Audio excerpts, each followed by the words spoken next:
The Operation Breakthrough is celebrating its 50th anniversary this year. It was started with just 4 children in our founder's living room. Some parents came and said, hey, we have no one to watch our children while we're at work. And the sisters thought, we can do this. And 4 turned into 40 and 40 turned into 400. And today it's over 700 children and families. What makes it really special is that integration of education, social services, and health.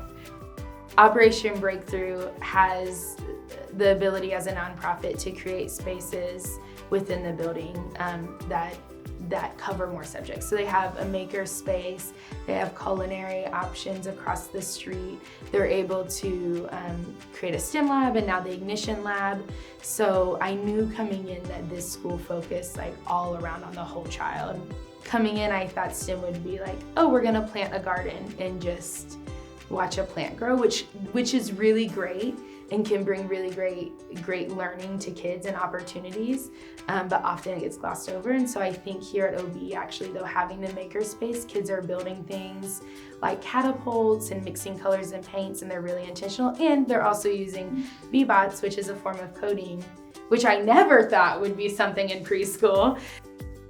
And it's just through hands-on learning. Our children that have experienced trauma, or our children that have a difficult time persisting in activities, work until they get the outcome they want when we provide hands-on learning.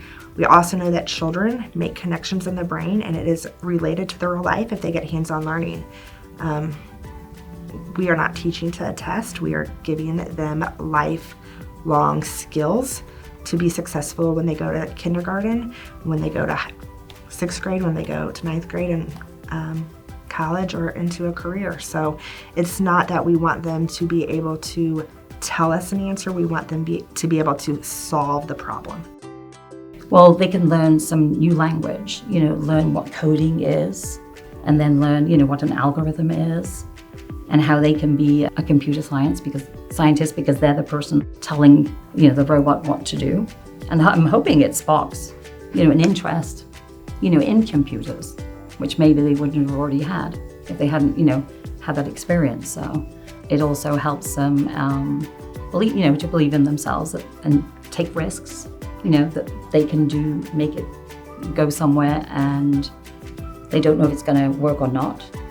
So, but then it's okay to fail, and then they can try again.